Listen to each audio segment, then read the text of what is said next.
Our guest today is Michael Meade, a renowned storyteller, author, and scholar of mythology, anthropology, and psychology. He combines hypnotic storytelling, street-savvy perceptiveness, and spellbinding interpretations of ancient myths with a deep knowledge of cross-cultural rituals.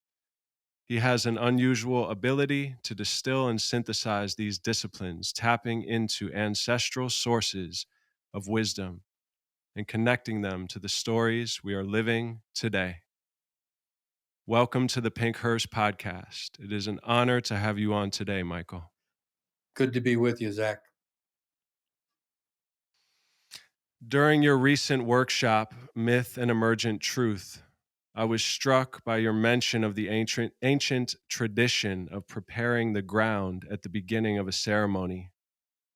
So I would like to begin our conversation this way by asking the spirits and ancestors, past, present, and future, to assist us in our discussion. Next, I would like to mention the theme of this episode, modern emotion, exploring the conditions of our day and age in which the world seems to have reached a boiling point. From the rapid evolution of technology, social media, the paradox of infinite online connection, and yet more and more feelings of great disconnection, constant distractions, lack of initiations, COVID, climate crisis, mass shootings, economic collapse, war, racism, and much more. And before we dive deeper into this theme, can you please tell us a little bit about yourself and where you are on your journey? Well, let's see. Uh, so I think of myself as a storyteller and a student of myth, and then it seems to me that myth is often the missing ingredient when we're all trying to recover from this cascade of crises that you just mentioned. And so I don't think much about where I am in the journey in the typical way of viewing the course of life. I'm in the later stages of that age wise.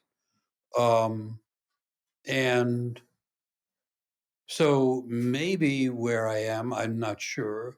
But if I think about African mythology and practices, one of the ideas they have is that becoming older is the same time that you become younger.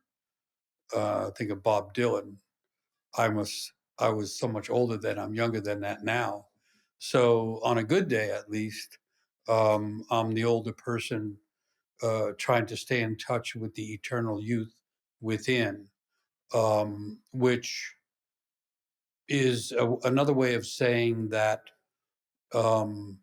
getting older is the primary opportunity to recover the original dream that brought each of us to life, that so easily gets lost in the distractions and confusions of the modern world. Beautiful. Wow. Thank you. Serendipitous to a conversation I was having with my wife the other day as well, of feeling more and more like an old man, being the father of a 3-year-old, and my body is not the same. And in that, feeling more connected to my baby self, my inner child. So I love that. Thank you. In your recent workshop, you spoke about how we are living in the wounded times and how this is a great moment to turn to stories, to enter the portals of myth. Since your podcast is called Living Myth, what does it mean to live myth? And how do you see myth and mythic imagination as a way to help us evolve, heal, and awaken deeper into who we are? So, living myth to me, it works two ways. Um, there's a myth trying to live through each one of us, as a number of poets have said over the years. This world is not made out of atoms, it's made out of stories. And the kind of ultimate story is myth, because myths are the timeless stories that are both ancient and immediate at the same time. And so when I call the podcast Living Myth, one idea was there's a story trying to live through us, trying to unfold into the world through us. You can call it the dream of life, you can call it the inner myth. But that's the essential idea about the soul in the world. And then for me, living myth means one meaning it has for me is I learn directly from stories. To me, stories become these living things that are like ancestors. And I remember being in a conference once on mythology, and someone asked me after I told a story and was commenting, "Where did you learn about that?" And I said, "From the story." They said, "No, what book did it come from?" I said, "From the story." The stories are like living things, they teach directly. So that's where that comes from.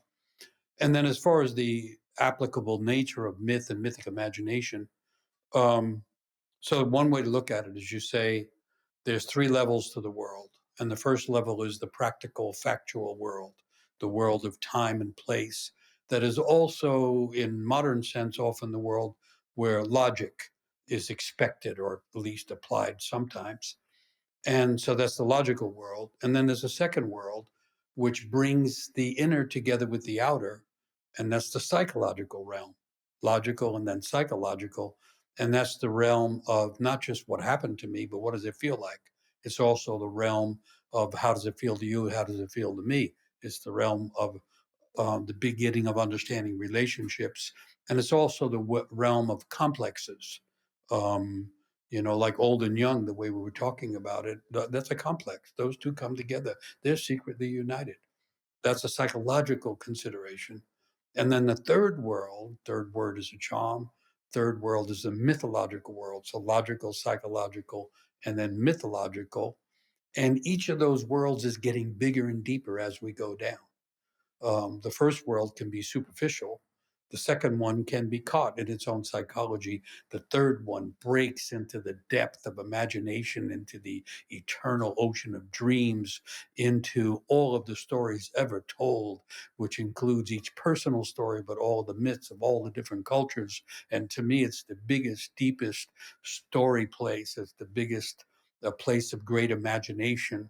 And down in the depths there, you have Nemesine, who is from whose name we get memory, and who is also the mother of the muses. So all the musicians and all the artists and all the thinkers are really being inspired by the muses, who are the daughters of Nemesine, who exist in that mythological world that cannot be proven, but without it, we wouldn't have music or museums or even interesting ideas.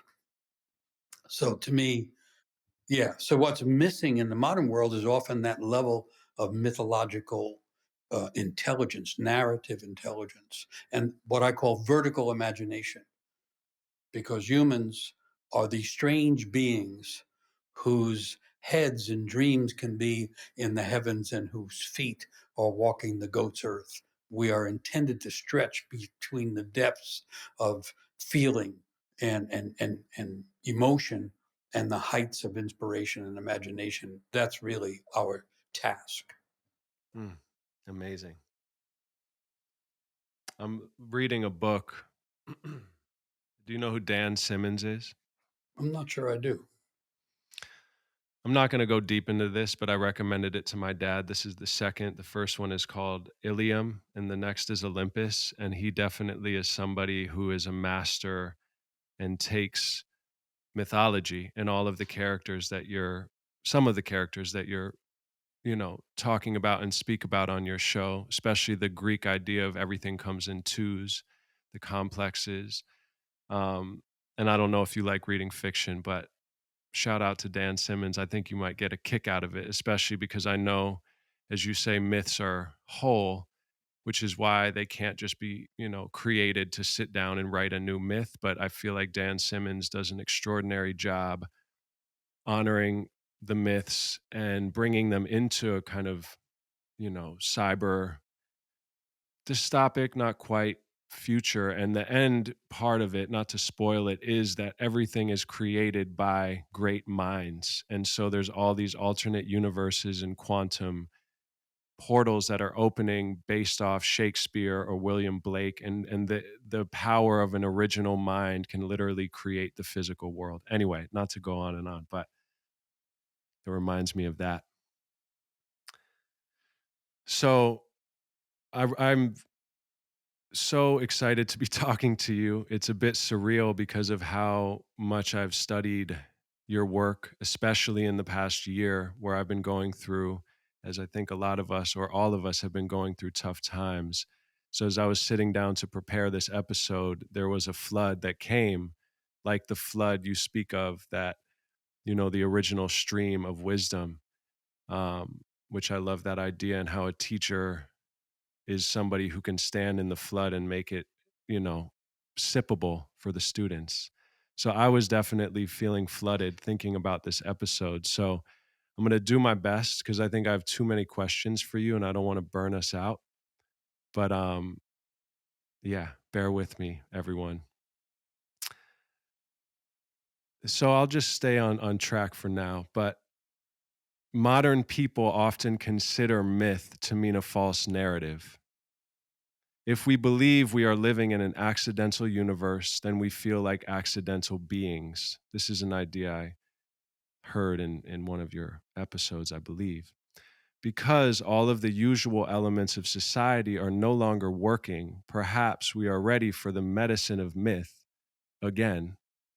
Can you speak to this loss of cosmology and intuitive awareness of order, and how you see us realigning with cosmos and order? So, cosmos is a Greek word. And as you mentioned, the Greeks pair things a lot. And so one of the pairings is cosmos and chaos.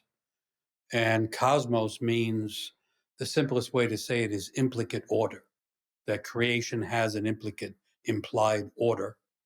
And chaos is the opposite. Chaos literally means gaping maw or the dark abyss. So it means disorder, but it means disorder on a cosmic level, which is the void, the dark abyss. And so those are the two dynamics behind creation. And so what happens in a way is long history, but it gets to the point where modern science, astrophysics, for instance, they're able to figure out using telescopes and so on. They're looking out into the universe and they're saying there's no center. Like, the medieval times, everybody knew the center, the earth was in the center, or then for a while they thought the sun was in the center, whatever. The modern scientists say there is no center. So since there is no center, everything's an accident because there's no center centralizing cosmic uh, essence or force. But it's a misunderstanding. It's a serious misunderstanding because there's no literal center. But anywhere we are, any place we are, when we awaken, is the center. So the center is missing on the first level of logic, and it can't easily be found. Maybe in deep psychological you can find it, but when you get to the mythological, then you realize the center is wherever you feel centered, or wherever we are is center if we are fully there. So the center exists, but it's not in one place. Really serious misunderstanding, because this is not completely an accidental universe. And so, if you go back to the psychological level and follow Jung, who says there's a deep centering self in each person, well, that is what brought each of us to life. A deeply centered self carrying the dream that intends to unfold like a plot line into the world to add meaning, purpose, beauty, love to the world. That's who we are. That's who we're supposed to be. And we find the center by becoming ourselves. And so, the, again, there's something been lost that's essential, and that the kind of conflict of culture and the conflict that affects everything now is aimed at us finding the center. So this is another old idea. When a symptom persists, it becomes important not to look at the cause of the symptom, but what the symptom is aimed at. If the symptom is polarization all over the place and conflict, then you can look at the many causes of it. The easiest way to get there is chaos. But anyway, if you look at what it's aimed at unity. There's a deep unity trying to be found through the polarization of opposites that we're all living through. And that's true both on a psychological level inside a person, and it's true at a mythological level in terms of the imagination of story, where facing the opposites, which is a theme in myths all over the world. Which makes me think of the word conjunctio, which my wife taught me from her time at Pacifica. And I know you've, I think, taught at Pacifica, and you have a background in salutio and conjunctio. I'm a newcomer to that, so I might be mispronouncing and saying, but um, this was something I wrote. In my understanding, part of the process of alchemy consists of being able to hold the tension of opposites, which is kind of what you're talking about to some extent. If the pressure is held and endured, the new and mysterious third can be born or born into or discovered, etc. If the tension is not held, the opposites run the risk of canceling each other out or one overwhelming the other. That's kind of a question. I don't know. I mean, that I'm not sure if that's true, but it seems like, without holding the two, yeah, they just kind of get stuck in a loop. So the alchemical word for holding opposites simultaneously is conjunctio. In today's world, it seems that there is a massive conjunctio wanting to happen. And yet, I do not see many people holding the tensions, but rather picking sides and becoming defiantly righteous. How do you think we can begin to hold the tensions in a healthy way? And what do you suspect the mysterious third will be if we can alchemize the immense pressure and pain in the world right now? Good question. So, yeah, the language comes from alchemy, which is the Western world's repository for mysticism after mysticism was rejected by monotheism. So you can't get rid of things that are important, and so uh, mysticism wound up in alchemy. And conjunctio is from the Latin to conjoin the opposites. So I agree with you. That's what same thing I was saying about what the symptom of division is pointing at a hidden unity.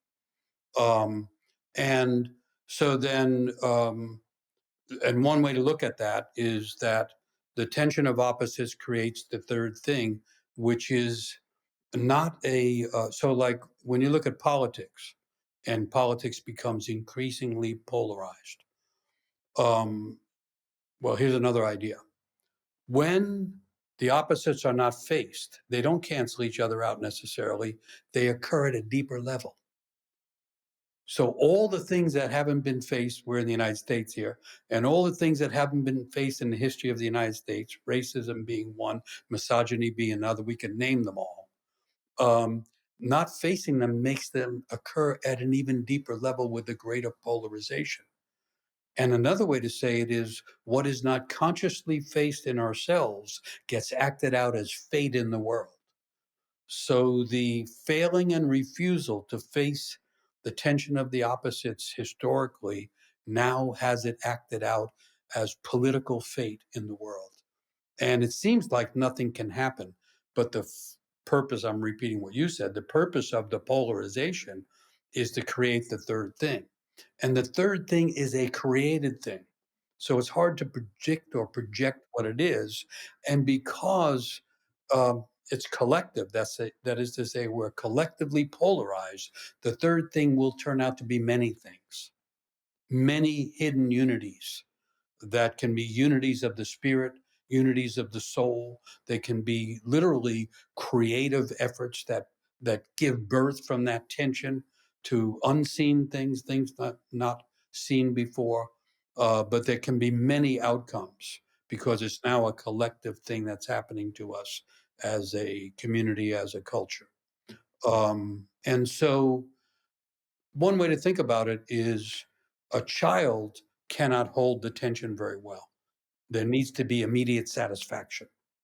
So when we see people who look like adults not able to hold attention, having to go to one side or the other, we see massive immaturity, because one of the old definitions of maturity is an increasing capacity to hold attention of the opposites. So right now, people don't even know that you're supposed to hold attention. Like you were saying, people run um, as if there has to be immediate satisfaction. They run to one pole or the other. And so you could, from that, you could say psychologically, we're an immature culture that needs instant gratification and can't hold attention. As a matter of fact, you know, there isn't enough creativity happening. And the other thing that happens in holding the tension is healing starts. You know, there's the old idea, if you're going to heal a wound, you first have to open it and clean it. And that opening of the wound is actually the tension of opposites present as a wound. And so holding the tension also means being consciously engaged with the wounds. And we're in that stage again, we're in it collectively. I call it a collective rite of passage. And the middle of the passage means going through the tension of opposites and finding what's on the other side, which is by definition unknown until you find it. And modern cultures don't want to admit what they don't know. And not knowing is the only place to be to get to the place of knowing. Mm. Wow. Thank you. So I know I love that we can't predict necessarily because it's a creative act that is being called for. But I recently read a book that I mentioned on our first call called LSD in the Mind of the Universe by Christopher M. Bosch, in which he talks about the idea of the future human. A download he received from the universe was that suffering is nature's wake up call to itself, an evolution trigger. Out of this intense suffering, he was informed that the future human is being born, which is not a prediction of a specific thing, just a more enlightened, connected human is what he saw. He went connected great nature to etc. He went on to talk about an idea that blew my mind about how hell is not the opposite of heaven, but rather a purification process. One of the for the spiritually ambitious. He said there are slower paths to awakening, and if you find yourself in a hell, it means your soul is attempting to wake up quickly. Can you speak to your time in prison as a young man and how that ignited your evolution, the alchemy of pain specifically? Because we're all going through so much pain. I love the idea that that pain, that symptom, has a blessing and it's not a punishment. Yeah, that's first of all, I find it quite interesting that someone named Bosch is writing about psychedelic experience. If you think of the paintings of Hieronymus Bosch, it's like, yeah, there's a natural fit there. Um, and I also like the idea of reclaiming hell. The Greek name was Hades, and it didn't have that Christian damnation quality to it. The idea was, on a given day you could fall into Hades several times. Every time you hear the news of another mass shooting and you take a deep breath, or you can catch your breath because it's kind of startling, you're in Hades. You're not in the daily world. You're in the darkened world. You're in the fallen world. And so, but in ancient understanding, descent into darkness wasn't a bad thing if you understood that the things that you're most looking for are in the dark, and most of them in the inner dark. And so Hades was the place you go to find the deeper truths that otherwise have been forgotten. And so that's a valuable thing. And another way to talk about what we're all experiencing is a collective descent.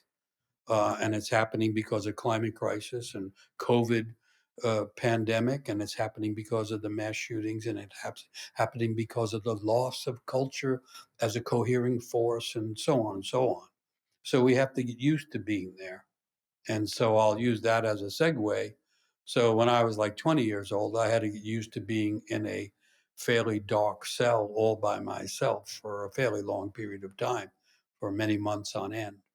And I'm tend to be extroverted and tend to be not just outspoken, but speaking a lot. And all of a sudden, I couldn't go anywhere. I had no one to talk to, and I was in darkness. I mean, at night, no light, and even in the day, a kind of a, you know, not much light, and the darkness of being all by oneself. So I learned something in that process, um, that it's taken me a while to fully grasp. Which is, first thing was that we're not empty inside. We're flat, not empty inside. I mean, I went through a descent that went to all kinds of dark cavities inside myself, to all kinds of places of suicidal conception, or even homicidal rage, of all kinds of things that I was plummeting down through, and my fear was that that was it. I was now going to fall apart. I was now going to somehow die in this descent that I didn't ask for, but that I was having to experience. And so at a certain point, I'm solitary. The only people I ever see are guards, and they don't have much to say to me. And all of a sudden, I'm having visitors in my little 8 by 10 cell, and and they're characters from myths. I had been given a book of myths mistakenly on my 13th birthday by accident, and I really read it and found this other language, and uh, and so here in this solitude, in this kind of descent into emptiness, what happens is characters from stories are coming to hang out with me in my cell, and I had to make a decision, which was, am I losing my mind or am I finding my mind? And so I realized this must be my mind. My mind has this kind of mythological characters, and it has connections to things that might seem past, but they're here right now. And of course the characters in the stories are quite encouraging. That what people call now heroes. And they're all clever, like Odysseus, and wise, and so that kind of saved me, and it also showed me that at the bottom it's not empty. At the bottom, for one thing, it's mythological. At the bottom, it's the ground of story. At the bottom, it's the ground of imagination. And at the bottom, there's kind of a generative energy that actually carries you all the way back up. And so that was a revelation. And it's the kind of thing you could have as a LSD experience. Um, it's just that you can also get there. I happen to be fasting. After a while, I started fasting. And so this happened after I had been fasting for over a month. And so I got there that way. And it was the same kind of thing like an LSD experience can be. I discovered these worlds inside worlds, these selves inside myself, and these companions that I didn't know I had. And so even though there was a lot of darkness and there was a lot of woundedness involved, when I got out of there, I had more of an understanding of the darkness inside myself, and I had a much greater sense of a buoyancy at the depth, that could be sought and found again. And so, I still count on that. I study dreams because of that, and sometimes I stop eating in order to get closer to that. Sure. Thank you. So let's see. My mind is being pulled into different directions. I think, all right. I love your idea in the same vein of how we have to bring back regenerative darkness, which seems like that same space. I have always felt enlightenment is lopsided without endarkenment, if you will. The void or chaosmos, as you mentioned with, is it Joyce who says James Joyce, yeah. chaosmos? Welcome to Yeah, the chaosmos. yeah. The void is pregnant and holds seeds of the future, and yet we are terrified of the unknown in this culture, especially. You mentioned how sundials don't work at night. I love that. What would a moon dial look like metaphorically? How can we navigate and embrace the darkness now, the healthy darkness, not just what I see as the symptoms, unheeded, unlistened to, get louder in grotesque ways sometimes, whether that's in very violent, pop culture, et cetera. That doesn't feel like regenerative darkness to me. There's a subtle but pretty extreme difference for me of that good darkness that Herman Hesse or many artists have brought me to. Motown music specifically is has a lot of something in there. But yeah, what does a moon dial look like, aka how can we navigate and embrace the darkness? No, it's a really good question. We're in the dark times. I mean, it's hard not to see that. Yes, we have electric lights on all night, as if that would chase the darkness away. But what's happened is the inner darkness has grown, and in ancient India they call it Kali. The Kali means dark and time, both. We're in the dark times, and old ideas are really valuable. Like Hafez says, "Let the dark times season you." Like, let it work on us. And then one of my favorite stories is a Native American myth about the origin of healing and what happens. The first people, uh, they don't even know what sickness is, and therefore they have no ideas about healing until people get sick and they're starting to waste away, and no one knows what to do. And four people, for some reason, go out in the evening when the darkness is falling over the earth, and they stand each looking in a different direction, looking into the dark. And as they're doing that, the one who made the earth speaks to them and says the first thing that comes, direct knowledge from the divine in the darkness to them, is, for everything on earth that is sick, there's a cure. For every illness, there's an antidote. For every trouble, there's a solution. That's knowledge coming directly from the divine in the darkness. And to me, I love it. I mean, I could just keep talking about it because knowledge and healing come at the same time to human awareness, to the first people. And so they continue to go out, those four people, and they each begin to get more healing knowledge, and they get songs and music from the darkness. And so there's this suggestion of that's where inspiration has always come from. And there's an old saying, an old description of the human soul as the light hidden in the dark. So allowing ourselves in the dark to be in the darkness, and you happen to mention soul music, yes, because it brings us closer to the soul. And the blues all comes out of the dark, and it comes out of rejection. It comes whether in love or in culture, rejection. And so the word chemistry, uh, CHEM, comes from ancient Egyptian language, KEM, which means the dark. So science comes out of the dark, and science really means the study of knowledge. So mythology would say, "Let the dark times season us." If we can tolerate the darkness, we will find inspirational messages and images coming to us. And the ones that come to us are the ones that we're supposed to live out into the world. This is the time of creation again. All creation myths begin in eternal darkness. Eternal darkness is the predicate for creation. No darkness, no creation. Which makes me think of how, since a young child, September 11th was my first day of high school, and I grew up mostly in Manhattan. And I thought that was quite strange that I started at a new school, and my exact first day of high school was the September 11th.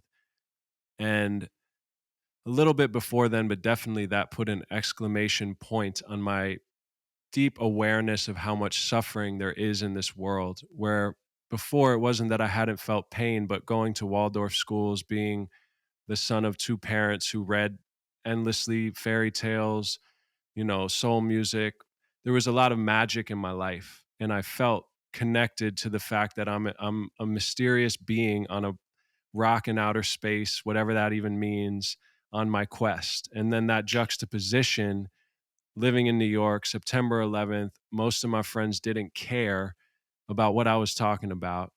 I made that choice to go into music, go into hip hop music specifically at the time. And I've been in a martyr phase. I've gotten out of that, or it got beaten out of me. But what I think about, because my question was saying, how do we create moon dials? How do we navigate this darkness? And what's coming to me is that we would need to weave, as you say, you're here to help change the narrative, weave timeless wisdoms and perspectives, a new view of the world, not a new world, as you say. Um, so that's what I've been trying to do with my music, to make it cool, to show these timeless wisdoms, but not in a, not to be judgmental, but not in like a corny way where I feel like often it's either really obnoxious, numbed content, or it's too spiritual in a way that feels very disconnected, or feels too like they've gone too far into this illusion of white robes and blah, blah, blah, blah, blah, you know. And I'm just flowing here as you do so eloquently. That line of like, well, it'll bring me to this, that how Joseph Campbell, his quote when he says, when we talk about settling the world's problems, we're barking up the wrong tree. The world is perfect. It's a mess. It has always been a mess. We're not going to change it. Our job is to straighten out our own lives. So, my father recently had a journey where he was told by spirit that Lincoln didn't free the slaves, he freed himself, and that John Wilkes Booth was an angel sent down to bring him home. This form of radical thinking, trickster perspectives, you could call them, can be difficult to swallow, but have always seemed like deep medicine for me, especially in these times. Since the world is upside down and we seem to have lost our connection between this realm and the dream world or the mythological world, how do you see the role of the trickster or the sane mad one or the Allen Ginsberg Howells, or however you want to, the Bob Dylans, playing a healthy role in our evolution, if any? And these aren't questions exactly. I know they're all over the place. I'm just trying to pass sparks that spark things in you. But I guess the root of this is like, I'm curious about your perspective on the trickster and the mad ones, but sane. And if you feel like, that's important or dangerous. And then that line of like, you and I feel like similarly have a lot of energy coming through us. We're aware of things that feel maybe that a lot of people aren't paying attention to, and grappling with that, you know, I don't, it's not my job to save anybody. How do I digest that instinct and inspiration and passion in a way that's really just for me, because the world doesn't need saving no matter what, and we're all eternal beings, something like that. Sorry if that's too crazy, but whatever comes to you would be great. Yeah, I think the project of saving the world is a bit heroic, and we've already had too much of that kind of heroicism. Healing, though, is a different thing. And my intrigue with Trickster is as a healer. The Trickster's fascinating character, and in many mythologies, particularly North American native mythologies, Trickster is a creator. And so, Like Heyoka, that's the Heyoka here from my dad. yeah, and Yeah. and so then, but then it becomes tricky that those who feel they're the trickster are often being tricked. So the trick with the trickster is to keep it close to healing. That's, I think, the thing. And so you mentioned Heyoka, and which usually refers to the backward people. They do everything backward. And why did they do it backward? It's educational.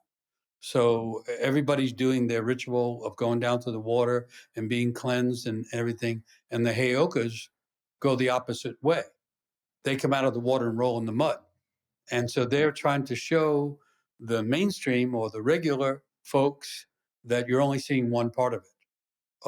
And if you think about the mud as the earth of creation, and mud itself can be healing, they're also showing that if you get too clean, you've lost your connection to the earth, like you were talking about, and you're not no longer down in the mud where the truth is. And so that's a Heyoka move. Reverse the fascination with purity. Um, and so Trickster shows up in all kinds of myths. I'm now thinking I'm in the mud. I'm in the trickster mud, and there's in certain tribes in Brazil living along the Amazon, their big once a year kind of New Year festival involves going down to the water, and everybody's down there, and then you're the idea is you pick up some mud and you throw it at someone who has offended you in the course of the year. So you're imagining a small tribe, and in the course of the year, everybody offends each other. So pretty soon, everybody's hitting each other with mud, and pretty soon, everyone is covered with mud. This is like a major trickster festival. They've all offended each other. They're now all wearing the offense as mud, and then they all go into the water together, wash the mud off, and come out and begin the big festival that I renews. assume there's a lot of laughter that comes with that Yeah, there's and got to that be, release. especially when the people that think they're above everybody else are being hit with mud by everybody at the same time. So the shadow is being acted out. The sense of division is being turned into the mud of creation. And then when they come out, they're doing the celebration of the new year. The year is renewed. And if you think about eternal water and mud at the bottom being the earth coming up, it's mythologically totally on target that they're renewing the year through the elements of solutio, if we're going to speak in alchemical terms. And for earth, it's called coagulatio, a Latin word which means to bring it all together. And so they cover themselves with mud, which brings them all together. Everybody realizes they all make mistakes. They all have bad thoughts. They all mistreat each other. And then everybody gets cleansed as if it was a baptism. And now we're ready to start the year new. And we've erased or at least modified the ways that we offend each other. And now we'll go and do it all again, which will include offending each other again. But we'll laugh more about it, and we'll understand that this is. And so there goes your polarities are gone. No, Your, it's perfect. your political parties are all covered in mud, which they should be. And all of a sudden, we're all humans again because we were made from clay and made from mud, and we make mistakes, and that's part of our task. And all of that would be in the hands of the trickster healers. How do you hold that line? Because it's something my wife and I talk about a lot. Because I my go-to is straight to those wisdoms of seeing the light in the dark. Seeing it's easier for me to see it outside of myself when I'm in my own darkness. I get eclipsed. But what my wife often says is, hey, that feels like you're bypassing grief, perhaps. And I'm using that. So, how do you toe that line between holding things lightly, which the Joseph Campbell quote in the Trickster Medicine implies that everything's okay at the end of the day? Like, this is a divine theater. We are eternal beings, it seems. But then also, I know that you're someone who brings the most timely, up to date reflections and processes the pain of what's happening in the world. So I know that you grieve. And what is your balance of that, grief and detachment or joy or humor at the metaphors? I'm not actually very good at that. Um, I'm like an instinctive mud thrower for one thing. I'll start the ritual when no one else knows it's a ritual, and if people are being unjust, in particular, will get me going, and I will want to really throw a lot of mud. Um, and when I was young, I was really dedicated to that. Um, and I can't say that I've grown that much in that regard. I'm still like that. But I did get some instruction from the phrase that says, uh, pick your battles. So, and the more that I would pick a battle that was really one that you couldn't win, the more I began to learn about the healing side of that. And so that's been really educational for me. So I do tend to get into big battles. And when I do that, I notice that, like when it comes to violence in the world, or if it comes to injustice, um, but if I go at it that way and I know it's bigger than me, then I find myself more readily looking for the healing moments or the healing pathways. But it's been an issue for me as a personal issue to recognize I need to be in the bigger struggles, or I will be throwing too much mud in a small circumstance that doesn't require it. My dad often speaks about the idea that, you know, everyone lives inside of us or a part. So like finding the Hitler in you, finding the Trump in you, is that something that you practice in order to watch your maybe mud throwing getting out of control? Does that help you to feel empathy for and humility and surrender to the mystery that perhaps people who seem to be very aggressively, you know, bringing a lot of pain and suffering might be divine and probably are divine agents of change to wake us up? Well, I like distinctions also. So I make a distinction between someone who is unconsciously causing harm, and someone who might have more aim or purpose in what they're doing. So that Good point. uh, my sympathy towards some of the people you named would be to directly hit them as hard as I could in a way that might shake them out of what I think is deeply negative trickster stuff. Trump has been called by a lot of people trickster. He may be a trickster, but he's an unconscious trickster, which means he is unconsciously damaging people, and should be stopped. So then Absolutely. go back to the tribe analogy, so that uh, I've been also a student of rites of passage and initiation.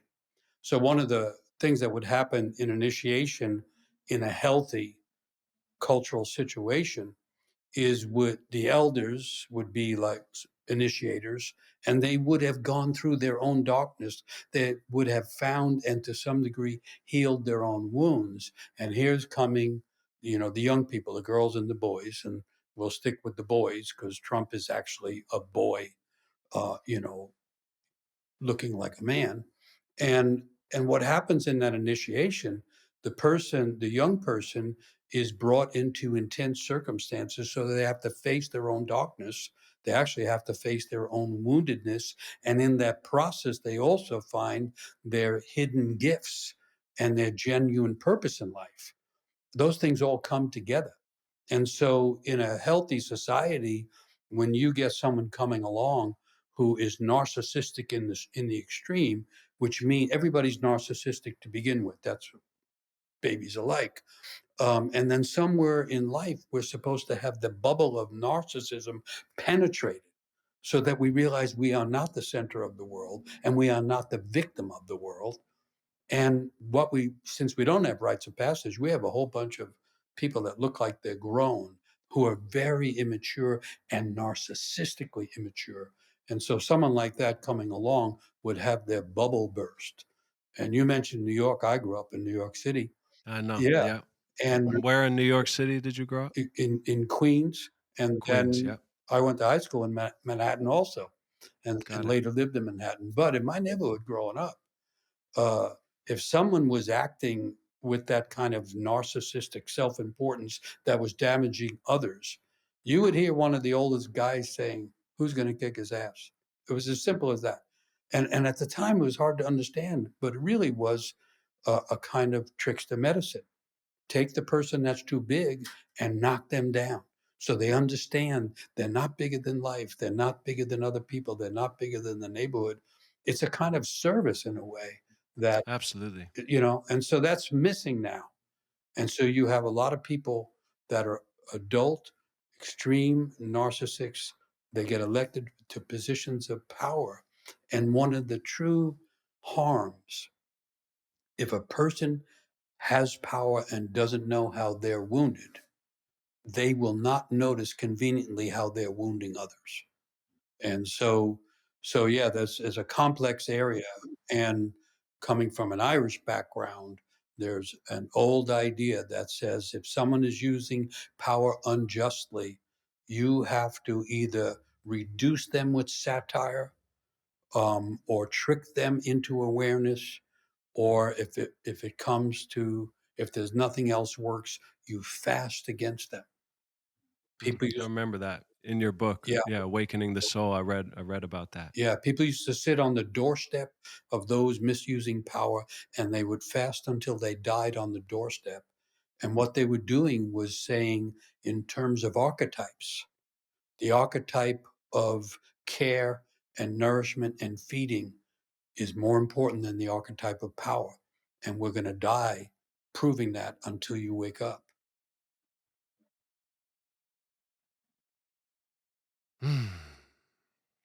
Well, I'll bring us a little bit. How are you doing with your energy and time right now? Do you have I'm all space right. and bandwidth? I have some mud throwing I have to go do, but other than that, Okay, good. Okay, cool. Well, I'll bring us toward the end of the path, the muddy road. Um, I'm a musician and poet, as you know, or some of the things I like to do. You said poetry is the natural speech of the human soul during your recent workshop. It struck me. Can you expand on this? yeah, I'm pretty sure I got that from William Blake or someone. It's not an original idea. But the way I learned about it was working with at risk youth. And so we're doing these radical events where we would have up to 50 or so uh, young kids coming from the barrio, coming from the hood, coming from gang life, coming from the drug life, uh, and and we would try to get them or bring them into a place where they could reflect on themselves and where they could also feel safe. And I tell stories. That would be the opening move. And it turns out young people love stories, just love stories. And so they would get pulled into the stories. And then in the stories, I would say, okay, so now after we've talked about it, and each of them had begun to tell their own story. And when you get kids that are really at risk, they have stories to tell. They've been through a lot. They've been through hell. And so when they start telling that story, it's profound hearing it and profound for them telling it. They're starting to awaken to their own life and what's happened so far. And then I would say, okay, now we're going to all write those things as poems. And then someone would say, I'm not a poet. And I said, everybody's a poet when you're speaking from the depths of your heart. And then I would say, and this kind of poetry, you don't have to use or know grammar. You can spell incorrectly. You can curse as much as you want, because what you're doing is trying to express what's in your soul and what's on your soul. And so then here would come this flood of poems from those who are barely educated to read and write sometimes. And sometimes some couldn't write, and so a friend had to write down what they were saying. And then we'd work on those a little, and then we'd go read them in public. And that is a theater of poetry that is mind blowing and transformative, as people would listen to the raw speech coming from the wounded souls of young people. And some of it would be so raw with woundedness, and other elements of it would be, bursting with creativity and with healing. And we would invite the parents and the school teachers and the police chief and the judges to hear those who they're judging speak from their own soul. And it was a radical form of poetry, that, and it turned out that everyone could do it. Not that every kid is a good poet, but each soul has a script in it, has a story that wants to be told. And when it's told from that depth of feeling, it's automatically meaningful, and it tends to be healing on a collective level. It's so powerful. We need more of that. I know COVID has made things difficult, but hopefully we can. I'd love to be a part of one of those someday. Let's see as we come toward the end. Hmm. I struggle daily with anxiety. I think it's pretty common, but I feel like mine's a little bit louder than a lot of people I know. When you have spoken about release and relief from the weight of time and stepping into timelessness, my soul perks up, and I'm curious about how you suggest one goes about cultivating a sustainable relationship with the timelessness in time. So, a couple things about anxiety. One is everybody has anxiety, and if a person is about to take a test or something, that's called natural anxiety. When you're not taking a test and you're anxious, it's often called collective anxiety. That is to say, we're all feeling a collective anxiety that is adding to our own personal anxiety. And one little healing note about anxiety, you could say anxiety is a measure of the distance that we are away from our own soul. The further we are from the center of our soul, the more anxious we are. So that's one way to read it. And that's not judgmental at all. It's just a way of No, no, taking the it pulse. resonates. So then that goes to the other side of it. Um, I think in terms of practices that that is very hard to survive, whether it's a dark time in one's own life or the dark times that we're all in, without practices. And in the old way of thinking about it, practice doesn't make perfect. Practice makes practice. That the things that are really important to learn, we can never get good enough at. And any musician should know that. Any artist knows that. Um, but so the practices tend to happen along two roads, parallel roads. And you could call one the road of spirit. And often that's the contemplative practice, the meditative practice. And then the other road is the expressive practice, which you could call the road of soul, and you can also call it the expressive arts. And so these two things have always been the roads. They have found old shrines that were included both the arts and the meditative. They're separate but aligned. And so a person needs some combination of those two. And and it's not like you do one or the other. Most people in the modern world do some mixture of the two. But I think there's natural inclinations towards certain practices. Even though I had trouble staying in school, it was because of behavior, because I didn't behave well in school, but I liked the learning. And afterwards, I just stayed with the learning. And so I was always studying something, and I was always reading old books and stuff. And I remember someone said to me one day, so you must be an intellectual.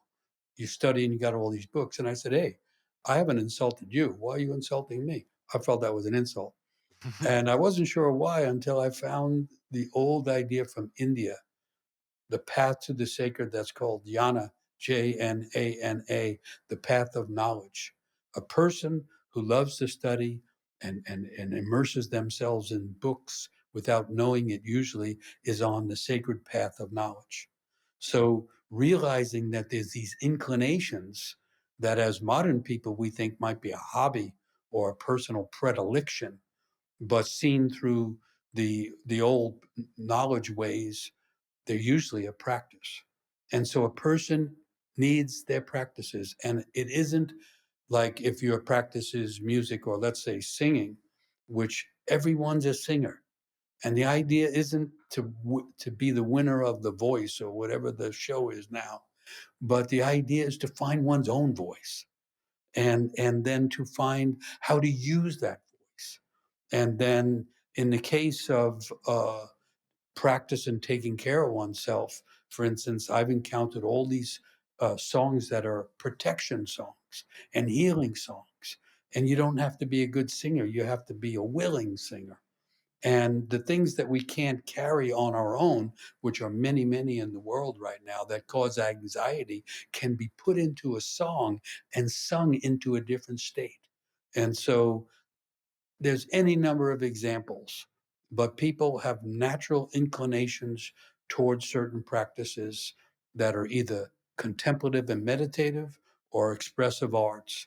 And one of the few ways of getting through the troubled times, personally and collectively, is to find those practices and then find out how they bring us to our center and align us with our own soul and take us out of unnecessary anxiety and often lead us to do more creative things.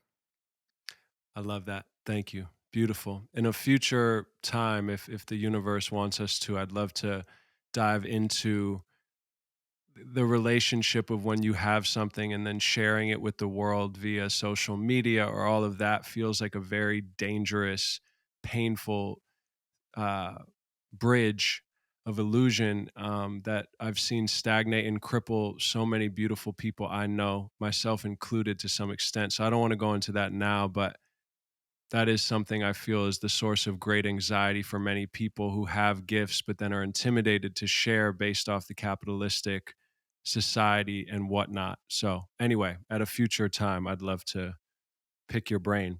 But to bring this to a close, thank you so much for your time. I hope we have many more conversations. On a recent episode of your podcast, you mentioned having a dream about a trapped little white eagle, I believe it was. This made you think of the myth of the hunter and the white bird who sees the reflection of the white bird and goes off abandoning his normal routines in pursuit of this elusive bird, which a lot of people think is an illusion. And he dies with his hand outstretched with the white feather falling. And what struck me in that was how you said something that I felt different for you. I don't know. I just it spoke to me was when you said that perhaps this dream was pointing you toward a new path, specifically, like what that dream may have been talking to you, Michael. Where do you think you might be being led now? Well, I don't always share those dreams on podcast um, or personal stuff that much, but it seemed it felt like the right thing to do because my sense of the dream, it was a very small miniature eagle. It wasn't a immature eagle; it was just a miniature eagle, and it was in an inner dark room that had no windows because it was in the middle of a big old house with a lot of rooms that were dark. And I happened to look in the room and I saw this miniature white eagle. And I knew in the way that you know in dreams that it had to get out and that it would get bigger once it got out. And so then it became, how could I hmm, intrigue the little miniature white eagle into a room that had a window and open the window. That was the rest of the dream. And then it was going to fly out. In the dream, it didn't actually happen, but I found the room, the window was open, it was going to happen. So I interpreted that partly to mean that there was something that was small and that was eagle-like in a sense that it had big wings and feathers, and it also and the capacity to soar, and it also had the eagle eye that from great heights can see details at a tremendous distance. So that it had kind of insight and penetrating sight as well as a greater capacity to soar. And I took it to mean that some part of me needed to be brought out of the darkness and let go into the outside world. And I instinctively felt that was about something creative. Uh, I was about to say, I know we mentioned your music and you as a musician. Maybe we can make some songs soon. The new Michael Meade album is coming soon. all right, Who knows? maybe that happens here late in life, but That'd be great. it was also going back to where we started from the idea that um, age is a relative thing and everybody has in them the eternal youth and the wise old woman, wise old man, because they're a complex that is part of the human psychology. Everybody has them, and one of the functions of the wise old woman, wise old man, is to help the young person find the bird of their spirit. I mean, I can think of stories that literally have that in them. Um, I have a wooden bird cage right here because of your workshop where you talked about the golden apple tree. yeah, And as I was building this space and this project, because as you know, we run a collective, yada yada. This was a very internal decision to go inward. And my partner Brad went and found a bamboo wooden bird cage that we got to signify a reminder that's constantly here in our space to stay simple and to find our golden bird, another symbol of that hidden soul. We need to stop chasing the illusion of some Hollywood grandiosity that I feel like a lot of musicians that I know have gotten trapped into because it's the main lane. And if you're not that, you're nothing. You mean nothing. yeah, And so, anyway, that yeah. wooden bird cage is here Which because is, of you. and I'm with you on that. That's a big insult to the muses. The muses are appearing to everyone, and it's not that you win the Grammy or whatever it is. It's that we express with the living energy of our own hearts and souls the creative stuff that's in us, because every act of creation repeats the original creation, right? There's many love songs already have been written, but this generation needs to write its own, because love has to be rediscovered. The world has to be recreated, and we're all invited and called to be part of that. And sometimes the problem is the person is out there trying to be the golden bird and trying to get rewarded for that. And sometimes the problem is the person is holding the bird locked inside. And so my dream at that point seemed to be the idea of helping release some inner bird of spirit, creative energy, whatever it might be. And I thought it might be worth sharing that on the podcast. It was. Thank you. I can't wait to meet that bird, hopefully, that's hidden in your soul. It reminds me of Jumping Mouse, which is one of my favorite Yeah, myths of all time. yeah, similar. My dad told me that, and I've told it to many people, and every time I tell it, tears come, and I don't usually cry. But yeah, that idea of the one-eyed mouse under the buffalo and being aware and wary of anyone who gets stuck in one space saying they know, and how attractive that can be in our lives. So I applaud you in so many ways. Truly, you are my 3-year-old son, my wife, me. My dad, I think, worked with you first when I was 5, and now I'm 35. So you have reverberated and continued to do so through my family and household. And you being in this world is truly a lighthouse for me and an inspiration that I can't put into words, but hopefully you can feel it. So thank you, Michael. Yeah, thank you for that. And blessings to everyone, your dad, family. Good to be with you. Until the next time. You too. Have fun with the mud. I'll see you guys soon. Thank you, Corin. Thank you, Michael. All right. Take care. Much love, guys. See you soon.